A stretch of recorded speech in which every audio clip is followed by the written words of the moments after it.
சக்தி பொண்ணு எல்லாருமே சேர்ந்து ரொம்ப சந்தோஷமாக பேசிகிட்டு இருக்காங்க. அப்போ சக்தி சொல்கிறாரு, அம்மா எனக்கு ஒன்று பண்ணணும், பண்ணுவீங்களா அப்படின்னு சொல்லிட்டு. சொல்லு சக்தி, எதுவாக இருந்தாலும் நான் பண்ணுறேன் அப்படின்னு சொல்லிட்டு அவங்க அம்மா ஜெயா சொல்கிறாங்க.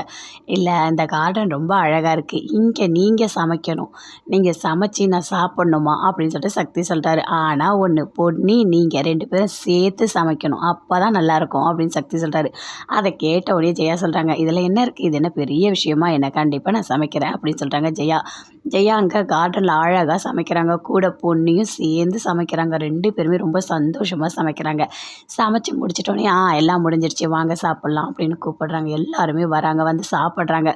அப்பப்பப்பா டேஸ்ட்டு சூப்பராக இருக்குது அப்படின்னு சொல்லிட்டு சக்தி, சந்திரசேகர் எல்லாருமே சொல்கிறாங்க.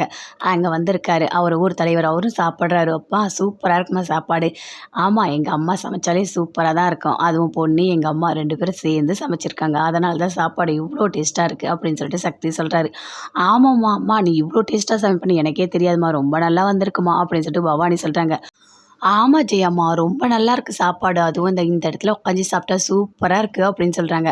ஆமாம், எனக்காக நீங்கள் சமைச்சிருக்கீங்க, ரொம்ப தேங்க்ஸ்மா அப்படின்னு சொல்லிட்டு சக்தி சொல்கிறாரு. இதில் என்னடா இருக்குது, நீ என்னோட பையன், நீ என்ன ஆசைப்பட்டாலும் நான் செய்வேன் அப்படின்னு சொல்கிறாங்க. எல்லாருமே சாப்பாடெலாம் பரிமாறுறாங்க, எல்லாருமே சாப்பிட்றாங்க. பொன்னி நீயும் உட்காந்து சாப்பிடு அப்படின்னு சொல்கிறாங்க. பொன்னியும் உட்காந்து சாப்பிட்றாங்க. ஜெயா பார்க்குறாங்க பொன்னியை. 2 பேருமே அப்படியே ரொம்ப சந்தோஷமாக இருக்காங்க. இதெல்லாம் பார்க்கும்போது பிரீத்திக்கு மட்டும் அப்படியே கடுப்பாக இருக்குது. இங்கே என்ன தான் நடக்குதுன்னு தெரியலையே. 2 பேரும் சேர்ந்து சமைக்கிறாங்க, நல்லா டேஸ்ட்டாக இருக்குன்னு சாப்பிட்றாங்க. சக்தி வேறு புகழ்கிறாரு. ஐயோ கடவுளே, இவங்க 2 பேரை பிரிக்கணும்னு நான் எவ்வளோ முயற்சி பண்ணுறோம், ஆனால் இருக்க ஒன்றா சேர்ந்துக்கிட்டு தான் இருக்காங்க, இவங்களை பிரிக்கவே முடியலையே அப்படின்னு சொல்லிட்டு பிரீத்திக்கு பயங்கரமாக கோவம் வருது. ஏன்னா பிரீத்தி உனக்கு ஏதாவது வேணுமா அப்படின்னு சொல்லிட்டு கேட்குறாங்க. போதும் ஆண்டி, போதும், எதுவுமே வேண்டாம், எல்லாமே நல்லா தான் இருக்குது அப்படின்னு சொல்லிட்டு சாப்பிட்டுட்டு இருக்காங்க. மூர்த்தி சொல்கிறாரு, சூப்பர்மா, உண்மையிலேயே நல்லா சமைச்சிருக்கம்மா, சூப்பராக இருக்குது சாப்பாடு அப்படின்னு சொல்லிட்டு நல்லா சாப்பிட்றாரு. எல்லாருமே பயங்கரமாக சந்தோஷத்தோடு சாப்பிட்டுட்டு இருக்காங்க.